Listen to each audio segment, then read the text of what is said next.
뭐라 그럽니까? 대통령을 보고 뭐 사형 선고당할 것이자. 청래가 또 그랬죠. 정청래 그랬는데 네. 저는 정청래라는 사람은 이 사람은 민주당 의원 자격이 있나 싶은 게 우리나라에서 사형이 사실상 없어지게 된 게 언제인지 아세요? 언제입니까? 우리나라가 원래 사형을 많이 옛날에 집행을 했습니다. 마지막으로 사형이 집행된 사람들이 누군지 아세요? 누구죠? 지존파라는 사람들입니다. 지존파. 지존파 아시죠? 다큐멘터리에서 봤던. 예, 지존파가 뭐냐면은 김영삼 정부 시절에 한마디로 그냥 길 가는 사람들 마구잡이로 잡아서 죽이고 막 이런 포악 무도한 어떤 그런 사람들이었는데 사회에 대한 불만 뭐 이런 것 때문에 이제 그랬는데 이 지존파 이분들이 이제 검거가 돼가지고 사형 선고를 받고 그래서 사형이 집행된 게 YS 말기 김영삼 정부 마지막 말기에 이제 집행이 마지막으로 그게 97년도인가 그래요. 네네. 자, 그러니까 지금 몇 년입니까? 거의 30년 가까이 됐잖아요. 그러니까요. 이 30년 가까이 된 동안 우리나라에 단 한 번도 지금 사형 집행이 된 적이 없습니다. 왜 그렇게 되느냐? 바로 그 다음 해에 집권한 김대중 대통령. 네. 김대중 대통령이 옛날에 사형 선고 받았었잖아요. 전두환 정부 시절에 신군부에 의해서 사형 선고 받았습니다. 그 이후에 이제 무기징역으로 감형되고 다시 미국, 일본 등의 설득으로 이제 전두환 정부가 사실상 김대중 대통령을 사실상 사면을 하고 네. 미국으로 보내줬어요. 그래서 김대중 대통령이 그 사형에 선고받는 그 고통, 네. 뭐 이런 그리고 사형이 정치적으로 악용될 거에 대한 우려 이런 것 때문에 사형이 제도는 법적으로는 남아 있지만 사형이 앞으로 사실상 집행되지 못하게 하겠다. 그래서 사형 김대중 정부 5년 동안 단 한 건도 사형을 집행하지 네. 않았어요. 사형 얘기가 지금 너무 길어가지고. 그래서 사연이 네네. 너무 긴가요? 그래서 어쨌든간에 결국 무슨 얘기냐면 사형을 어떻게 했느냐? 28년 동안 없게 만든 사람이 그렇죠. 누구냐? 김대중 정부예요. 자, 그 김대중을 지금 이었다는 게 민주당 아닙니까? 아, 네네. 그런 사람이 지금 사형 운운해요? 그러니까 저는 이 사람이 정말 그 민주당 의원 자격이 있는지부터 그리고 김대중 대통령 아마 묘소부터 찾아가서 네. 물어보라고 뭘 본인은 그러겠죠. 뭐 선고만 하고 뭐 집행을 안 하지 않아도 되지 않느냐라 그러는데 네. 김대중 대통령 정신은 집행을 안 할 거면 선고를 뭐하러 합니까? 그러니까 무기징역을 하는 거지. 근데 자, 정청래 얘기를 좀 해주신 김에 네. 정청래에 대한 좀 약간 뒷설 같은 게 좀 없을까요? 정청래 비하인드 이거? 스토리 요즘. 네. 정청래 비하인드 스토리 네. 언제적 얘기? 그러니까 예를 들어서 지금 나오는 얘기가 정청래가 이재명의 이제 그 후계를 노린다. 뭐 이런 아니 얘기가 원래 많던데. 그거는 워낙 유명한 얘기입니다. 굉장히 유명한 얘기예요. 그래서 뭐 이재명이랑 뭐 실제로 뭐 사이가 좀 안 좋았다 뭐 이런 얘기도 아니 그런 있던데. 경우는 무지 많고요. 그다음에 가장 이제 눈에 띄는 건 바로 그거였죠. 저 뭐죠? 그 선거법 재판 날에 보여준 이 정청래 위원장의 모습. 만행. 그때 그 정청래 안 갔죠, 안 간 건데 안 간 거를 어떻게 했습니까? 늦었다. 뭐 차가 차 몰고 가다가 뭐 네. 비보를 듣고 급히 차를 돌렸다 그러는데 아니 비보를 들면 오히려 더 가가지고서는 가서 몸으로 그냥 껴안고 위로를 했어야 되지 않겠느냐. 뭐 그런 거 아니겠습니까? 그러니까 거기서부터 벌써 그날 지금 심지어 그리고 지금 네네. 보면 민주당 지도부 그날 저 벌써 다른 비명계 대선 주자 밤에 찾아갔다는 얘기가 파다해요. 그것도 무슨 말씀이십니까? 제가 누구라고 아직 실명 공개하지 않겠으면 조만간 어. 그러니까 민주당 지도부의 이름만 되면 누구나 알만한 사람 네. 그 사람이 밤에 또 이름만 되면 알만한 어. 다음 대선에 이제 이재명 말고 내가 민주당 후보로 나가겠어라고 어. 하는 사람 네. 찾아갔다는 얘기가 있습니다. 지금. 그 선거법 재판 결과 나오는 그렇죠. 날. 선거법 재판 결과하고 이제 그다음에 위증교사 선고 나오기 전에 그때가 제일 이재명 대표 암흑의 시기거든요. 왜냐면 선거법이 너무 세게 나왔잖아요. 그렇죠. 집행 징역형이 나왔죠. 그러니까 그래서 네. 이제 이재명 끝났다 거의 그렇게 나오고 그다음에 선거법에 이 정도 나왔으면 위증교사는 얼마나 더 세게 나오겠냐. 왜냐면 위증교사는 선거법보다 더 명확했거든. 그렇죠. 그렇죠. 저 뭐죠? 체포영장, 구속영장을 기각했던 유창훈 판사조차도 그렇죠. 위증교사하면 소명됐다 뭐 이랬잖아요. 소명된 걸로 보인다. 그러니까 그때가 제일 이재명 대표의 그냥 다키스트 아워였는데 그때 그 시점에 비명계 대선 후보 예비 주자한테 민주당 지도부 누군가가 밤에 찾아갔다. 그렇습니까? 뭡니까? 포스트 이재명 논의하는 거 아니겠습니까? 혹시 그분이 아까 전에 위원님께서 얘기했던 여러 사람들 중에는 일단 들어가 있겠죠. 뭐 하여간 비명계 대선 주자, 네. 대선 후 불망에 오르고 있는 그러니까 좀 중량감 있는 사람이겠죠. 그런 사람을 민주당 지도부에 또 모 인사 누구라고 말은 안 하겠습니다. 네. 그러면 정청래가 그때 재판을 안 갔던 거는 이제 어느 정도 좀 의도가 있었다고 봐야 되겠네요. 뭐 미필적 고의가 있지 않았을까 싶기도 해요.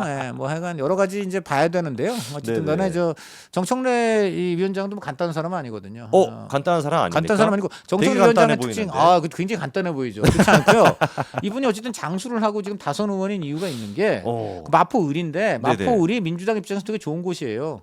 그렇죠. 톱프바치란 말이에요. 거기를 계속 이 사람이 갖고 있다는 거는 그만큼 어떤 그 내공이 있는 거예요. 그 자기 지역구 계속 지킨다는 건 쉬운 일이 아닙니다.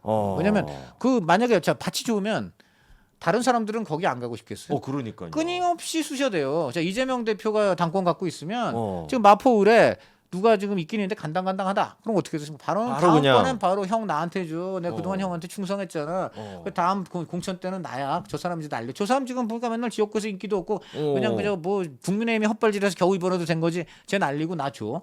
형 그 대신에 충성 다 할게. 뭐 이렇게 되는 거예요. 그렇게 되는 건데 그런 것들을 숱한 거를 이겨내고. 그런데 다 이겨낼 수 있는 거는 그만큼 지역구에서 잘하고 있다는 건데 이래서 네. 지금 중요한 건 여의도 정청래와 마포 정청래는 다르다. 두 사람입니까? 같은 사람인데 정말 두 사람이다. 여의도에서는 막 윤석열은 사형당할 것이다. 마구잡이로 마구잡이로 있단 막말 소리 막 하고 네. 하여간 저 뭐냐 개딸들한테는 엄청나게 그냥 인기 좋고 네네. 그다음에 뭐 반대파한테는 아주 그냥 죽일 놈 되는 그런 소리를 해가지고 그렇죠. 전국적인 스포트라이트를 받지만 어. 지역구에 가면 그렇게 양순하고 민원 잘 들어주는 그렇습니까? 최고의 의원님. 네. 지역구엔 딴 거 없어요. 민원 잘 들어줘야 돼. 우리 동네 맨날 여기 쓰레기 많은데 우리 동네 뭐 여기 좀 길고양이들이 너무 이러는데 우리 동네 뭐 좀 수도관이 낡은데 우리 동네 누구누구가 저 아들 군대 가는데 좀 어디 좀 쉬운 보직 받았으면 이런 거 해결해 주는 의원. 이런 의원들이 제일 이게 저 인기 짱인 거예요. 야. 그런 거 되게 잘한다는 거예요. 그러니까. 야, 이 지금 정청래에 또 그런 또 특이한 모습이 있네요. 특이한 모습이 아니라 네. 원래 어. 저렇게 다선 의원들은 다 그 본인들만의 신공이 있습니다. 그러니까 다선이 된 거예요. 원래 있는 놈이 더하다 가진 놈이 더해 그러잖아요. 네네. 가진 놈이 더 구두쇠야. 근데 그건 거꾸로 보셔야 돼요. 구두쇠니까 그렇게 갖게 된 거야. 아시겠죠? 그러면 말씀은 정청래 또한 마찬가지. 그럼 그걸 좀 여쭤보고 싶은 게 예. 본인이 근데 자꾸만 보니까 뭐 딴 데로 가서 저 시간이 없다 그러더니 본인이 계속 딴 데로 가네. 근데 예를 들어서 지금 36대 34면 네네네. 민주당도 지금 이제 내부적으로 약간 좀 이제 긴장감을 느낄 텐데. 네. 근데 이제 2월 달 정도 되면은 이재명의 선거법 위반 또 2심이 나오지 않겠습니까? 2월 달은 제가 볼 때는 원래는 2월 15일 날 나와야 되는데 2월 15일 날. 지금 보세요. 벌써 그 이재명이 어떻게 했습니까? 아주 음. 그냥 그 자기가 항소해 놓고 항소했으면 원래 자기가 더 빨리 이제 모든 걸 열심히 해야 되고 그렇죠. 그다음 변호사도 자기가 더 먼저 적극적으로 좋은 변호사 구해야 되는데 어떻게 했습니까? 변호사는 변호사 안 구해서 국선 병원에 뭐 하겠다. 세금 빨고 음. 그다음에 뭐 이사 갔다느니 아니면 문이 잠겼다느니 해가지고 계속 수령 거부하고 그랬잖아요. 이제 그렇게 하다 보니까 벌써 지연이 돼가지고 저 11월 15일 날 1심 선고 난 사람이 1월 23일 날 첫 기일 잡은 거 아니에요. 자, 그러니까 이것도 지금 눈에 띄는 게 1월 23일 날을 주목해야 됩니다. 그날 어떤 식으로 이제 재판부가 변론 기일을 잡느냐. 네. 변론 기일 사실 잡을 게 별로 없어요. 왜냐하면 1심에서 너무나 사고를 끓였어. 사고를 진짜 4배 반을 했잖아요. 6개월인데 원래 6개월 안에 끝내야 되는 거 2년 2개월을 했잖아요. 그러니까 얼마 됩니까? 0.5년 해야 될 거를 그렇죠. 2.2년을 했으니까 4배를 넘게 했잖아요. 네. 그거는 사고를 다 끓여 먹은 거예요. 모든 증인 다 이재명 들이대고 할 거 다 했단 말이야. 그래서 2심은 별로 할 것도 없어요. 그렇더라도 1월 23일 날 이제 재판부가 변론기를 언제 잡느냐 이런 걸로 봐가지고 이것이 이론상 2월 15일 날 끝날 수 있느냐 봐야 되는데 현실적으로 2월 15일은 좀 어렵고 네. 재판부가 의지를 갖고 열심히 한다면 한 3월 초중순에서 네. 그 정도의 결론이 날 수 있다. 네. 그러면 3월 초중순에 어쨌거나 2심이 나온다 하면 네.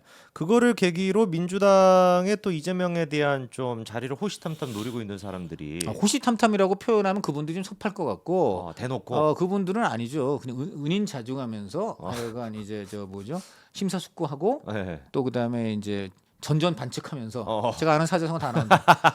지금 이제 준비 단다 이렇게 하고 있는 건데 저는 뭐 당연히 2심에서 만약에 이제 이재명이 유죄가 나온다고 하면은 네네. 당연히 이제 이재명 위기론 이재명 갖고는 안 된다. 왜냐 이게 되면 2월 15일 날 예를 들어 3월 초에 네. 나온다고 칩시다. 그러면 이론상으로는 6월 초까지 3심이 끝나야 돼요. 그렇죠. 자, 근데 6월 지금 현재 상황으로 봐서는 네네. 현재가 열심히 만약에 진짜 탄핵을 마구잡이로 절차를 밀어붙여 갖고 할 경우에 네. 4월 18일이 현재 그 문영배 헌재 이미선 재판소장 대행 그리고 이미선 네. 재판관 두 사람이 퇴임하잖아요. 그렇죠. 그 전에 지금 결론 내리겠다는 거거든요. 그렇죠. 그럼 그게 언제면 정확히 4월 초중순이에요. 그렇죠. 4월 한 10일쯤 된단 말이야. 네네. 그런데 3월 한 2, 3일 날 3월 한 초, 3월 10일 이전에 네. 만약에 2심이 난다. 네. 그럼 이론상으로 6월 10일 이전에 30 나잖아. 그렇죠. 근데 지금 4월 10일쯤에 만약에 그 헌재에서 결론이 난다.